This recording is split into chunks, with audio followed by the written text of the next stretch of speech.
Wow, wow, wow, ladies and gentlemen. You know what this is doing, right? This is really making Shakur Stevenson look bad. It's gonna make him look bad. If the rumors and reports are true, it's gonna make the man look bad. If he does not get a high-level fight against a high-level fighter that the people respect. If Shakur Stevenson does not fight somebody that people think is better than OSHAQUIE Foster, then my goodness, ladies and gentlemen, the duck is going to be even more that much imminent. Bro, there's rumors and reports going around. A lot of people are predicting off of seeing the Texas Commission website. You see October 24th here, ladies and gentlemen. Top rank as a book day. Everybody's predicting that OSHAQUIE Foster, two-time WBC junior lightweight champion of the world with a record of 25 wins, 3 losses, and 0 draws, coming off an absolutely fantastic victory, beating down Shakur Stevenson's little bro, Raymond Ford, to fight that. OSHAQUIE didn't want at first. He wanted Shakur Stevenson. Shakur Stevenson says, fight my little bro. If you beat this dude, then I'll step in the ring with you next. OSHAQUIE Foster, not only did he beat Raymond Ford, but he threw his ass out the ring. Shakur Stevenson acted like he wanted that fight, but it ended up turning out he didn't. The dude ended up making tons of excuses to not fight him, even bringing up other names like Lamont Rhodes Jr., Gary Antoine Russell, which Gary Russell Jr. exposed him. Lamont Rhodes Jr. is coming off, he just lost. He's done against William Cepeda. And Raymond Moritaya, ladies and gentlemen. It doesn't even look like that's going to happen.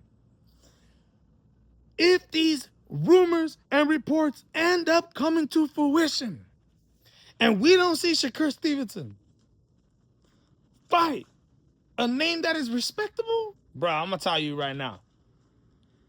Exposed. OSHAQUIE Foster is literally putting his WBC title on the line against EMANUEL Navarrete, who's a Hall of Famer. Some people may argue he's a first ballot Hall of Famer. EMANUEL Navarrete, former WBO junior featherweight champion of the world, former WBO featherweight champion of the world, and reigning, defending IBF WBO Unified junior lightweight champion. EMANUEL Navarrete, who's also coming off a beautiful win, what was it, February against Eduardo Sugar Nunes, unifying the titles and looking absolutely fantastic doing it. EMANUEL Navarrete versus OSHAQUIE Foster will have the Ring Magazine title on the line. Due to you got the #1 fighter going up against the #2 fighter. So you've got the WBC, WBO, IBF, and Ring Magazine titles on the line when it comes to this fight, bro. They're talking about it being in San Antonio, Texas, due to the fact that you look at the Texas Commission website, it's there, right? So if this fight is in San Antonio, I believe it's the first time that EMANUEL Navarrete has ever fought in San Antonio, Texas, ladies and gentlemen. I know he's fought in Texas, but not San Antonio to be exact.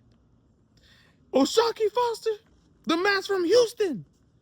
Can y'all imagine the arena, the amount of Mexican fans that are going to go back up EMANUEL Navarrete, but the amount of OSHAQUIE Foster fans that are going to go back up OSHAQUIE Foster in that fight, ladies and gentlemen. The arena is going to be absolutely filled with fireworks. But I believe, personally, I believe OSHAQUIE Foster has got this. I believe he's going to be the more skilled technical fighter from a technical aspect when it comes to this fight. Better footwork, better movement, higher ring IQ, better defense. But EMANUEL Navarrete, you know he's going to be coming forward. You know he's going to be mixing in combinations with that long jab, going low, going high. You know he's going to be throwing some awkward stuff in there. You know he's going to be putting the pressure. You know he's going to be relentless, high volume. You know he's going to have to bring it to OSHAQUIE Foster in order to beat OSHAQUIE, who has proven to be so skilled, ladies and gentlemen. You're going to have to do what Eduardo Hernandez was doing back in the days against OSHAQUIE Foster. I know you can look at a lot of different fighters. When you look at the resume of OSHAQUIE Foster, you can look at his last couple opponents. Robson can say how Rob, the first fight, comes back, beats him in the second fight. I believe he beat him in the first fight. Stephen Coolboy Fulton, easy win. Raymond Ford, easy win. But the thing is, none of these guys fight like Emmanuel Navarrete. You got to go back to Eduardo Hernandez. You got to go back to Ray Vargas. Not even Ray Vargas fights the same as Emmanuel Navarrete. But the man was trying to put the pressure.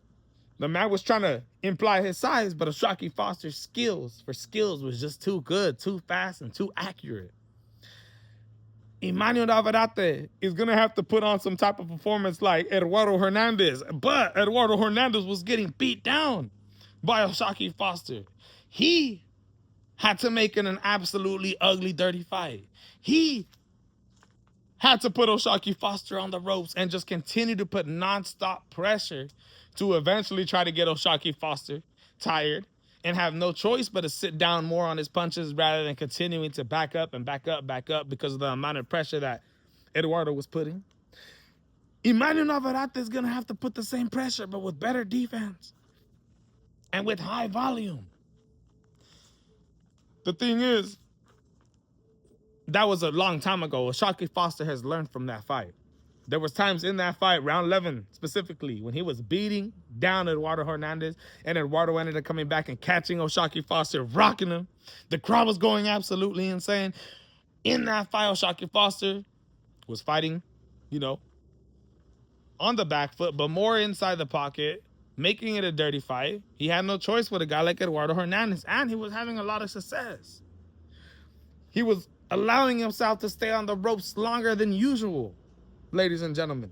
And because of that, Eduardo Hernandez was able to catch him. In that little exchange where Eduardo Hernandez hurt OSHAQUIE Foster was due to the fact that OSHAQUIE Foster was about to finish the dude. He put his defense down, and Eduardo Hernandez caught him with a big right hand. And after that, what happens? Round 12, OSHAQUIE Foster regains his status, comes back, drops him multiple times, and finishes the fight, ladies and gentlemen. You got to try to imply some type of pressure to be able to beat OSHAQUIE Foster, because I don't believe technical skills, Emmanuel Navarrete is going to be able to compete with OSHAQUIE. I just don't. I think Emmanuel Navarrete has too many holes in his game. I think he's too lazy with it sometimes, and although it works for sure against guys like Sugar Eduardo Nunes, OSHAQUIE Foster is a different cat, ladies and gentlemen.